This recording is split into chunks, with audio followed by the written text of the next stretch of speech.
1400ഓളം വർഷം ആരാധനക്ക് ഉപയോഗിച്ച അമ്പലം RSS മന്ദിരത്തിലേക്ക് വരുന്ന വാഹനങ്ങൾക്ക് പാർക്ക് ചെയ്യാൻ സൗകര്യത്തിന് വേണ്ടി പൊളിച്ചു കളഞ്ഞു. ആര് പൊളിച്ചു കളഞ്ഞു? മുസ്ലിമീങ്ങളല്ല, ക്രിസ്ത്യാനികളല്ല, പിന്നെയോ അവര് തന്നെ പൊളിച്ചു കളഞ്ഞു. ഈ 3 അക്ഷരം പേരിട്ടുകൊണ്ട് ഇന്ത്യ മഹാരാജ്യത്ത് പ്രവർത്തിക്കുന്ന ഈ സംഘടന രാജ്യത്ത് വർഗീയതയല്ലാതെ, മുസ്ലിം വിരോധമല്ലാതെ, മുസ്ലിം ഉന്മൂലനമല്ലാതെ, രാജ്യത്ത് അക്രമമല്ലാതെ എന്താണ് ഇവർ ചെയ്തിട്ടുള്ളത്? ഞാൻ ചോദിക്കട്ടെ, ഈ 3 അക്ഷരം RSS എന്ന പേരിട്ടുകൊണ്ട് പ്രവർത്തിക്കുന്ന സംഘടനയുടെ വക്താക്കളോട് ഞാൻ ചോദിക്കുകയാണ്, ഈ രാജ്യത്ത് എത്ര മതങ്ങളുണ്ട്?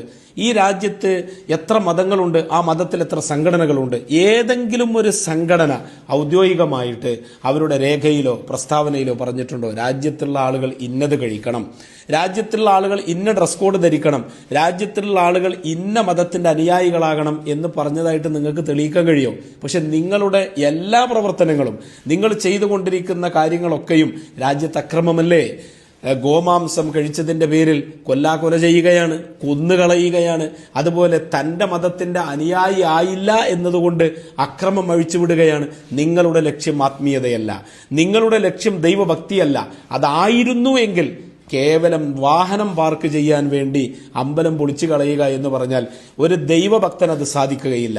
നിങ്ങളുടെ, അതായത് ഹൈന്ദവ മതത്തിലെ എത്ര വിശ്വാസികൾ, അവർക്കിതിൽ സങ്കടമുണ്ട്, അവർക്കിതിൽ പ്രയാസമുണ്ട്.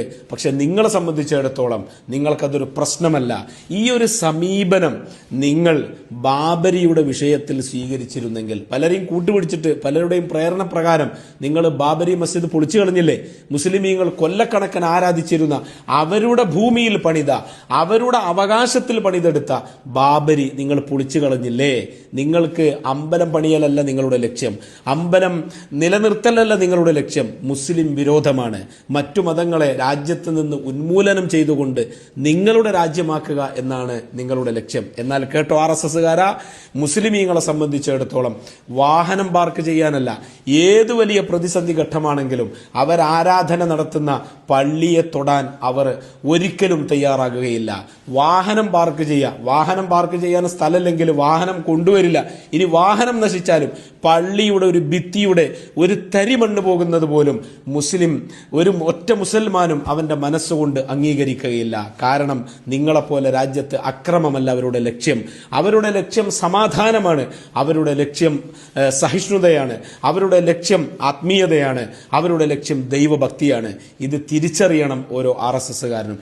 ഇതിൽ നിന്ന് മനസ്സിലാക്കാം നിങ്ങൾക്ക് ദൈവഭക്തി നിങ്ങളുടെ മനസ്സിൽ തൊട്ട് തീണ്ടിട്ടില്ല എന്നത്. ഓക്കെ.